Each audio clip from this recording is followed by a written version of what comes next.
Top quality और consistent performance के लिए सिर्फ सिल्वर पंप्स एंड मोटर्स, नाम याद रखना। ગીર સોમનાથના વેરાવળ ખાતે આવેલા 300 વર્ષ જૂના જાગનાથ મહાદેવ મંદિરમાં ભક્તો ઉમટ્યા। મંદિર પૌરાણિક અને ઐતિહાસિક હોવાથી ભક્તોમાં અનેરી શ્રદ્ધા। મંદિરમાં ખાસ પૂજા સાથે વિશેષ દર્શન રાખવામાં આવતા ભક્તોમાં અનેરો આનંદ જોવા મળ્યો। જાગનાથ મહાદેવના દર્શન કરીને ભક્તોએ ધન્યતા અનુભવી હતી।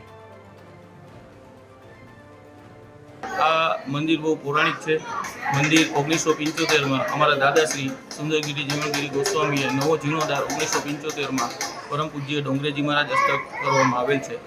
આ મંદિરને હરેક તહેવારોમાં પ્રસંગ ઉજવવામાં આવે છે। શ્રાવણ મહિના માસ દરમિયાન ઘણા નવા સુશોભન કરવામાં આવે છે। શિવરાત્રિનો ઉજવવામાં આવે છે। શ્રાવણ માસ નિમિત્તે હર સોમવારે પ્રસાદીનો તથા જે અહીંયા અમારે બહોળી સંખ્યામાં રબારી સમાજ કારવા સમાજનો સારો સાથ સહકાર છે। જાગનાથ મહાદેવમાં એક બહુ જ જૂનું અને પ્રાચીન મંદિર છે। ઘણા લોકો દૂર દૂરથી એ મુલાકાત લેવા આવે છે। ખાસ કરીને જીવ અને શિવનો અહીંયા મિલન થાય છે, એટલે આ મંદિર ખૂબ જ આખા વેરાવળમાં પ્રચલિત છે। અને આખા શ્રાવણ માસ દરમિયાન વિવિધ પૂજાઓ અને અર્ચન કરીને અહીંયા બહુ જ લોકો આવે છે અને શ્રદ્ધાથી આવે છે અને દર્શન કરે છે।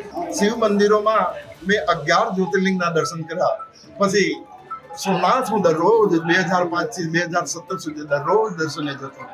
ત્યારે મને એમ થયું કે એક ખારવાએ પણ વેદ વાંચવા જોઈએ, એટલે મેં વેદ તરફ મારું પ્રયાણ થયું અને હું વેદ વાંચતો થયો।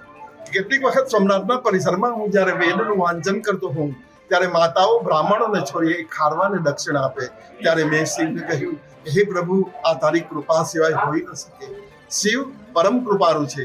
શિવનો અર્થ શિવ એવમ કલ્યાણ વસ્તુ, શિવનો અર્થ જ છે કલ્યાણ। એ સૌના કલ્યાણ માટે વિદ્યમાન શિવ જો સોમનાથમાં બેઠેલો છે, એવો જ શિવ મેં આજે અહીંયા જાગનાથમાં જોયો। એ જાગતો નાથ છે। આ મંદિરની ખાસ વિશેષતા એ છે મિત્રો, આ મંદિરની અંદર સફેદ શિવલિંગ આવેલી છે, જે પૌરાણિક શિવલિંગ છે અને લગભગ સૌપ્રથમ પેલાવેલા જાગનાથ મહાદેવ સાથે સફેદ શિવલિંગની સ્થાપના થયેલી હતી।